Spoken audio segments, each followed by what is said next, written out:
বাংলাদেশের প্রতি ভারতের যে আগ্রাসন বাড়ছে তারও প্রকটভাবে প্রতিফলিত হয়েছে। এত এত অন্যায়, অনিয়ম এবং অসন্তোষের কারণ ঘটেছে, প্রতিটা ক্ষেত্রে আমরা জাফরুল্লাহ ভাইকে মিস করেছি।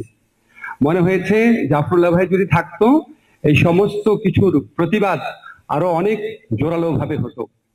আমি কারো মৃত্যু বার্ষিকীতে বাড়িয়ে বলার রেওয়াজ আছে, আমি জাফরুল্লাহ ভাই সম্পর্কে বাড়িয়ে বলার কোনো জায়গা খুঁজে পাই না। কারণ আপনারা নিজেরা লক্ষ্য করে দেখবেন, উনার মৃত্যুর পর সত্যি সত্যি আমাদের যে সিভিল সোসাইটি মুভমেন্ট, নাগরিক আন্দোলন, এমনকি টু সাম এক্সটেন্ট পলিটিক্যাল আন্দোলনও কিছুটা দিগ্ভ্রান্ত হয়েছে, অনেকটা গতি হারিয়েছে। উনি একজন ইররিপ্রেসিবল পার্সন, উনার কোনো মানে সাবস্টিটিউশন হয় না। এটা ফিল করি, দুঃখ লাগে, খারাপ লাগে। আবার মাঝে মাঝে মনে হয় যে আমাদের দেশে তরুণ প্রজন্মকে, আগামী প্রজন্মকে খুব গর্বের সাথে বিনা দ্বিধায় একটা লোকের কথা আমরা অন্তত বলতে পারি, এই জীবন জাফরুল্লাহ ভাই যাপন করে গেছেন।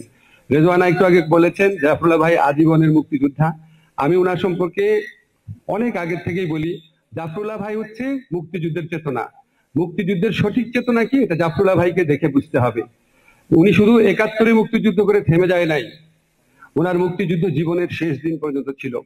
এজন্য গরিব মানুষের পক্ষে দাঁড়িয়েছেন, অধিকার হারা মানুষের পক্ষে দাঁড়িয়েছেন, সাহস নিয়ে দাঁড়িয়েছেন। কখন কোন সরকার ক্ষমতায় এসব হিসাব করে, মানুষ কি বলবে এসব হিসাব করে, বিপদে পড়লাম নাকি এগুলি বিবেচনায় নিয়ে কখনো চুপ, কখনো সরব, কখনো একটু চুপ, কখনো বেশি চুপ, এগুলি জীবন যাপন করেন নাই। সকল সময় সকল ব্যাপারে সোচ্চার ছিলেন, সব সরকারের সমালোচনা করেছেন, সব সরকারের ভালো কাজের পাশে ছিলেন। আমার কাছে মনে হয় যে আমরা খুব সৌভাগ্যবান যে আমরা আজকে, আমি বিশ্বাস করি বাংলাদেশের তরুণ শিশুদের জন্য একটা আইডল মানুষ, যে উনার বাচ্চারা উনার জীবনী পড়ে জানবে যে বাংলাদেশে এরকম একটা মানুষ জন্ম নিয়েছিল, এবং এটাই হচ্ছে একজন প্রকৃত মুক্তিযোদ্ধার জীবন। আমরা জাফরুল্লাহ ভাইকে চিনতাম, এটা আমাদের জন্য সৌভাগ্য এবং অনন্ত অনুপ্রেরণার একটা উৎস। ধন্যবাদ।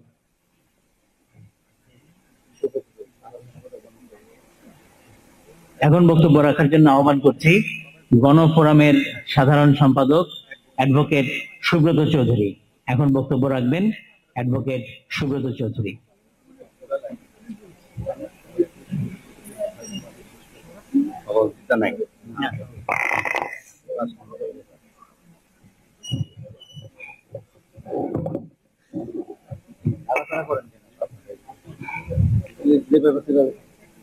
মঞ্চ উপবিষ্ট জাতীয় নেতৃবৃন্দ এবং বিভিন্ন পেশার বিদগ্ধজন, ডক্টর জাফরুল্লাহ চৌধুরীর আজকের এই স্মরণ সভায় উপস্থিত সুধীজন, কবি কুসুম কুমারী দাস তার কবিতায় আমাদের দেশে হবে সেই ছেলে কবে, কথাই না বড় হয়ে কাজে বড় হবে, এই কবিতার মধ্য দিয়ে আমরা ধরে নিতে পারি কুসুম কুমারী দাসের এই লেখার মধ্যে জাফরুল্লাহ চৌধুরীর